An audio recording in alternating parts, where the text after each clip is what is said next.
Hi friends, तो आज मैं लेकर आई हूँ 2013 में रिलीज है मूवी। इस मूवी का नाम है 12 इयर्स अ स्लेव और इस मूवी का IMDb रेटिंग है 8.1 आउट ऑफ 10। और ये एक सच्ची कहानी है और ये कहानी उन दिनों की होती है जब पैसे वाले लोग गुलामों को रखते थे, उनसे जानवरों की तरह काम करवाते थे, भूखा रखते थे और उन पर बहुत जुर्म भी करते थे।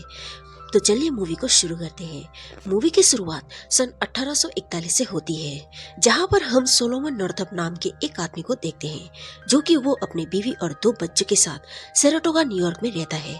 साथ ही सोलोमन एक म्यूजिशियन भी थे, यानी कि वो वायलिन बजाते थे। लोग उनकी बहुत इज्जत भी करते थे। एक दिन जब सोलोमन काम पर जा रहे थे, तब उसका एक दोस्त सोलोमन को 2 व्हाइट लोगों से मिलाता है, जो कि एक का नाम होता है ब्राउन और एक का नाम होता है मेल्टॉन। वो सोलोमन को बोलते हैं कि हमारे पास एक जॉब है जिसके लिए तुमको हमारे साथ वॉशिंगटन जाना पड़ेगा और वहां पर तुम्हें वायलिन बजाना है और तुम्हें हम रोज के $70 देंगे। जिस भी दिन तुम परफॉर्म करोगे उस दिन की तुम्हें $250 देंगे, जो उस जमाने की बहुत अच्छी खासी रकम हुआ करती थी। सोलोमन इनके इस डील के लिए हाँ कर देता है और वो उनके साथ DC वॉशिंगटन चले जाते हैं। वहां पर एक रात को एक रेस्टोरेंट में सोलोमन उन्हीं 2 लोगों के साथ होता है जो उसे DC वॉशिंगटन लेकर आए थे। वो वहां पर खाना खाते हैं, दारू पीते हैं और उसके बाद जब सोलोमन की सुबह आंख खुलती है तो वो खुद को एक काल कोठरी में पाता है, जहाँ पर वो खुद के पैरों को और हाथों को एक जंजीरों से बंधा हुआ देखता है। सोलोमन अपने आप को उस जगह पर इस हाल में देखकर बहुत हैरान हो जाता है और वो समझ जाता है कि कल रात उसने जो ड्रिंक पिया था उसमें उन 2 लोगों ने कुछ मिला दिया था, जिससे वो बेहोश हो गया था। इसके बाद वहाँ पर 2 लोग आते हैं। सोलोमन उन्हें कहता है कि मैं कोई गुलाम नहीं हूँ, मैं एक आज़ाद इंसान हूँ और मैं न्यूयॉर्क से हूँ। वो लोग बोलते हैं कि तुम न्यूयॉर्क से नहीं हो, तुम एक जॉर्जिया से हो और तुम वहाँ के एक लफंगे हो जो भाग रहे थे, जिसे हमने पकड़ लिया। तुम एक गुलाम हो। इसके बाद वो सोलोमन को बिना बात के बहुत बेरहमी से मारते हैं। वहाँ पर सोलोमन अकेला नहीं होता, उसके साथ 2 और लोग भी होते हैं जो ब्लैक होते हैं। साथ ही एक परिवार भी होते हैं जिसमें माँ और एक बेटा और एक बेटी भी होती है। फिर इन सबको एक पानी के शिप से दूसरी जगह पर ले जाते हैं। जब रात के वक्त ये सब लोग सो रहे होते हैं तो एक व्हाइट मैन इनके कमरे में आ जाता है और वो उस औरत को उठाकर अपने साथ ले जाता है और वो भी उसके साथ चली जाती है। और ये औरत गुलाम है, इसके साथ 2 बच्चे हैं और उसके पास और कोई रास्ता नहीं होता, इसीलिए वो उसके साथ चली जाती है। तभी इन तीनों में से एक आदमी उठ जाता है और वो उस आदमी के कंधे पर हाथ रखता है जो उस औरत को अपने साथ ले जा रहा था, और उसके कंधे पर हाथ रखते ही उसे चाकू से मार देता है और वही जमीन पर गिर जाता है। फिर सुबह होते ही वो उसके लाश को समुद्र में फेंक देते हैं। और यहाँ पर गुलामों के जिंदगी की कोई कीमत नहीं है, वो इनके लिए सिर्फ एक जानवर की तरह है। अब शिप से उतरने के बाद इन सबको एक जगह पर बिठाया जाता है और सबका नाम लिया जाता है। वो जिसका भी नाम लेते हैं ये लोग खड़े हो जाते हैं। तभी एक का नाम लेते हैं प्लेट, पर कोई भी खड़ा नहीं होता। और तभी जो नाम ले रहा होता है वो आदमी सोलोमन के पास जाता है और कहता है कि मैंने नाम लिया, तुम खड़े क्यों नहीं हुए। सोलोमन खड़ा होकर उसे कहता है कि मेरा नाम प्लेट नहीं है, मेरा नाम सोलोमन है, जो कि वो अपनी बात को पूरी भी नहीं कर पाता कि तभी वो आदमी सोलोमन के मुंह पर एक जोरदार थप्पड़ मार देता है और सोलोमन खामोश हो जाता है। अब वहां से इन्हें एक घर पर ले जाते हैं जहां पर इन्हीं की तरह और भी गुलाम होते हैं जिन्हें ये बेचना चाहते थे। जैसे कि हम शोरूम जाकर कुछ सामान खरीदते हैं, वैसे ही इनका एक शोरूम होता है जहाँ पर सामान नहीं बल्कि इंसान बिकते हैं। वो इन सब के कपड़े उतार कर एक जगह पर खड़ा कर देते हैं। आदमी औरत सब एक दूसरे के आमने सामने होते हैं। तब इनकी बोलियां लगती है। प्लेट को और उसके साथ जो औरत होती है जिसके 2 बच्चे होते हैं, उन्हें एक आदमी खरीदना चाहता है और वो दोनों को $10,000 में खरीदना चाहता है। लेकिन वो औरत बहुत रोती है। वो कहती है कि मेरे साथ मेरे 2 बच्चे को भी खरीद लो, मैं जिंदगी भर तुम्हारी गुलामी बन के रहूंगी। और वो आदमी उसकी बेटी को भी खरीद लेता है क्योंकि वो बहुत छोटी है। वो आदमी चाहता है कि वो बच्ची अपनी माँ के साथ रहे, पर जो इन्हें बेच रहा होता है वो उस बच्ची को बेचना नहीं चाहता। फिर इसी तरीके से एक माँ को उसके 2 बच्चों से अलग कर देते हैं। वो बहुत रोती है, कई दिनों तक रोती है, लेकिन उसके आंसुओं की कोई कीमत नहीं होती। लेकिन सोलोमन और इस औरत को जो आदमी ने खरीदा था वो एक अच्छा इंसान होता है। अब सोलोमन का नया नाम प्लेट है, जो कि सोलोमन के नाम से उसे कोई भी नहीं जानता। और उसे उसका एक साथी बताता है कि अगर तुम यहाँ पर जिंदा रहना चाहते हो तो तुम कभी भी किसी को मत बताना कि तुम गुलाम नहीं हो। ये भी मत बताना कि तुम्हें पढ़ना लिखना आता है। अब इस जगह पर जितने भी गुलाम होते हैं उनका काम होता है कि जंगल से पेड़ काट कर लाना, लकड़ी बनाना और बाकी के छोटे मोटे काम करना। अब इनका जो नया मालिक होता है जो इन्हें खरीदा था वो एक अच्छा इंसान होता है। तो सोलोमन उस आदमी को खुश करना चाहता है ताकि वो उसके मदद के जरिए वो वहाँ से निकल पाए, आजाद हो पाए और अपने घर परिवार के पास वापस जा पाए। अब यहाँ पर जो लोग काम कर रहे हैं वो लोग लकड़ियाँ ले जाने के लिए ट्रांसपोर्ट का इस्तेमाल करते हैं। सोलोमन इन्हें बताता है कि पानी के सहारे हम लकड़ियों को काफी दूर तक ले जा सकते हैं, जिससे ट्रांसपोर्ट का खर्चा बचेगा और मेहनत भी कम लगेगी। लेकिन इनका जो सुपरवाइजर होता है वो सोलोमन को कहता है तुम इंजीनियर हो गया, और वो सुपरवाइजर अपने मालिक को कहता है कि ऐसा कुछ भी नहीं हो सकता, पानी गहरा नहीं है, लकड़ियां डूब भी सकती है। सोलोमन कहता है कि नहीं, पानी 10-12 फुट गहरा है, हम ये कर सकते हैं। तब सोलोमन को मालिक कहता है कि तुम एक टीम बनाओ और तुम वो करके दिखाओ जो तुम कर सकते हो। और सोलोमन करके दिखाता है। इस वजह से उसका मालिक उससे बहुत खुश हो जाता है। वो सोलोमन को कहता है कि शाबाश, तुमने ये करके दिखाया। ये कहकर वो सोलोमन को एक वायलेंट तोहफे के तौर पर दे देता है, क्योंकि सोलोमन एक अच्छा इंसान और एक पढ़ा लिखा इंसान होता है और उसकी नजरों में इंसान की कुछ कीमत होती है। मगर दूसरी तरफ सोलोमन की सुपरवाइजर उससे बहुत चिढ़ जाता है और सोलोमन की गलती सिर्फ इतनी होती है कि उसने एक अच्छा काम करके दिखाया, और इससे बड़ी ये गलती होती है कि वो एक गुलाम है, जिसके कारण सुपरवाइजर सोलोमन से बदला लेना चाहता है। वो सोलोमन को लकड़ी का घर बनाने के लिए कहता है, जो कि सोलोमन उस घर को भी बहुत अच्छे से बनाता है। जब सुपरवाइजर उस घर को देखता है तो उसकी कुछ कमियां और बहुत सारी गलतियां निकालता है। सोलोमन उसे कहता है कि अगर इसमें कुछ कमी है या फिर कुछ गलतियां हैं तो आपके समझने में गलती होगी, मैंने तो अपना काम बहुत अच्छे तरीके से की है। ये सुनकर सुपरवाइजर बहुत गुस्सा हो जाता है। वो अपना बेल्ट निकाल कर कहता है कि तुम अपना कमीज उतारो, लेकिन सोलोमन अपना कमीज नहीं उतारता क्योंकि उसकी कोई गलती नहीं होती।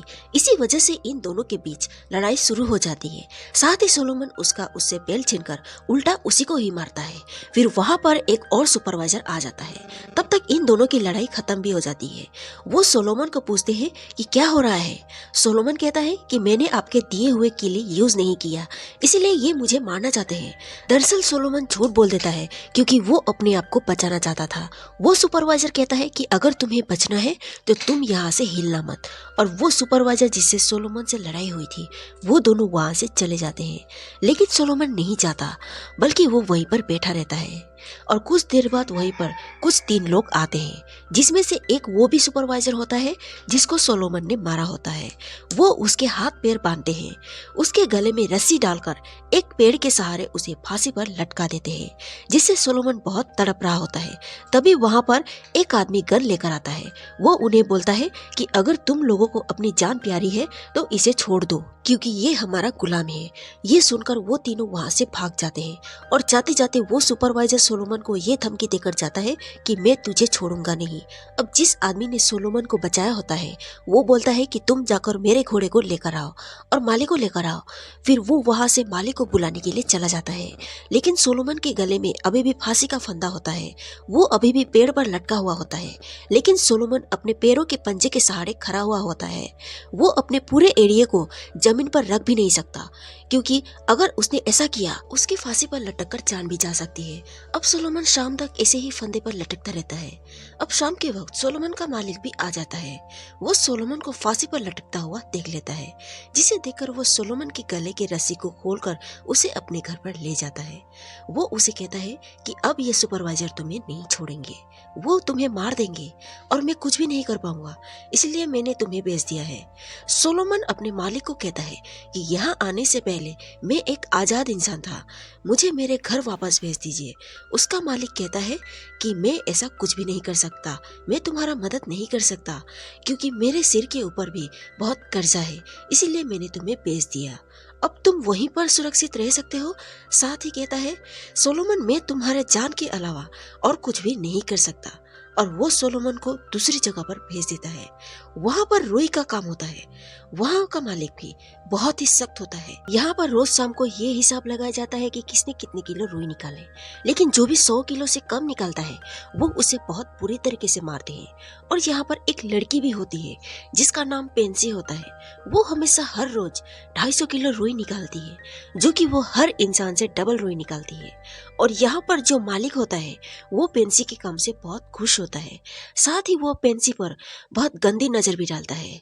अब एक शाम को जब सब सो रहे होते हैं, तभी वहीं पर एक आदमी आकर बोलता है कि चलो मालिक ने बुलाया है। वो उन सबको मालिक के घर ले जाता है। उनका मालिक बोलता है कि डांस करो। हालांकि ये भी इनके लिए एक आम बात होती है। उनका मालिक जब चाहे उन्हें बुलाता है और उनके सामने नचवाता है। हालांकि कोई नाचना नहीं चाहता, क्योंकि सुबह आँख खुलने से लेकर रात तक ये सिर्फ काम करते हैं। पर जब ये लोग थोड़ा आराम करते हैं तो इसमें भी इन्हें इनका मालिक बुला लेता है और ऐसे कुछ काम करने के लिए कहता है। जब ये लोग नाच रहे होते हैं तभी उनके मालिक की पत्नी वहाँ पर आ जाती है। वो एक बोतल उठाकर सीधा पेंसी के सर पर मार देती है। पेंसी दर्द से बहुत चिल्ला रही होती है। पेंसी की उम्र भी ज्यादा नहीं होती और वो औरत पेंसी के सर पर इसलिए बोतल मारती है क्योंकि वो जानती है कि पेंसी के ऊपर उसके पति की गंदी नजर है। और वो औरत अपने पति को कहती है कि इसे तुम बेच दो। वो अपने पत्नी को कहता है कि मैं इसे किसी भी हाल में नहीं बेच सकता, क्योंकि ये बहुत अच्छा काम करती है। दरअसल इसके पीछे भी ये कारण होता है कि उसकी नज़र पेंसी के लिए बहुत गंदी थी।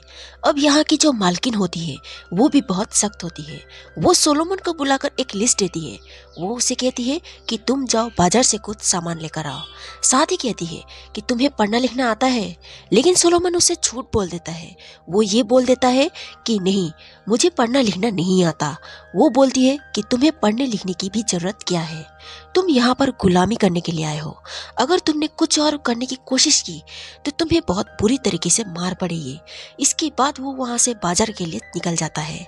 जब वो बाजार जा रहा होता है तो रास्ते में उसके मन में ये सवाल आ जाता है कि वो जंगल से भाग जाए, क्योंकि सोलोमन अपनी जिंदगी से थक चुका है, परेशान हो चुका है और वो जंगल के रास्ते भागना शुरू कर देता है। जब वो थोड़ी सी आगे बढ़ता है तो वो देखता है कि वहाँ पर कुछ गोरे लोग कुछ गुलामों को फांसी लगा रहे होते हैं। वो उसे पूछते हैं कि तुम कहाँ पर जा रहे हो, तुम किसके गुलाम हो। सोलोमन कहता है कि मैं बाजार जा रहा हूँ, मुझे मालिक ने बाजार भेजा है। वो सोलोमन के गले में देखता है तो उसके गले में एक बिल्ला होता है। उसे देखकर वो पहचान जाते हैं कि ये किसका गुलाम है, जिसे देखकर वो लोग सोलोमन को जाने देते हैं। इसके बाद सोलोमन सीधा बाजार पर जाता है और सामान खरीदकर वो अपने मालकिन को दे देता है। अब धीरे धीरे वक्त बीत जाता है और इन लोगों को यहाँ पर गुलामी करते हुए कई साल हो चुके होते हैं। और अब पेंसी का मालिक हर रात उसके साथ जुल्म करता है। वो नहीं चाहती है कि वो ऐसा करे, लेकिन वो मजबूर है, वो कुछ भी नहीं कर सकती। और एक रात के वक्त पेंसी सोलोमन के पास जाती है। वो उसे एक अंगूठी देकर कहती है कि ये मालकिन की अंगूठी है जो मैंने चुराई है। इस अंगूठी को तुम रख लो, लेकिन इसके बदले में तुम्हें मेरा एक काम करना होगा। सोलोमन कहता है कि कौन सा काम। वो कहती है कि तुम मुझे जान से मार दो। तुम मुझे खेत पर ले जाओ और पानी में मेरा मुंह डुबाकर तब तक रखना जब तक मेरी सांसें बंद ना हो जाए। सोलोमन कहता है कि ये तुम क्या कह रही हो, मैं ऐसा नहीं कर सकता। वो कहती है कि मैं तुमसे भीख मांगती हूँ। अगर मैं अपनी मौत खरीद नहीं सकती तो तुम मेरी मौत भीख में दे दो। अगर मैं जिंदा रहूं तो रहूं किस लिए, मेरी जिंदगी में कुछ भी नहीं है, इसलिए मैं ये सब सह नहीं सकती। लेकिन सोलोमन पेंसी की बात नहीं मानता और पेंसी वहाँ से चली जाती है।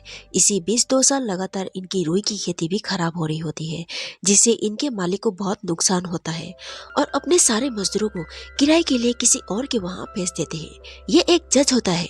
यहाँ पर इन सबको गन्ने की कटाई करनी होती है। वहीं पर एक दिन सोलोमन को शादी में वायलिन बजाने का एक मौका भी मिलता है, जहाँ पर उसे कुछ पैसे भी मिलते हैं।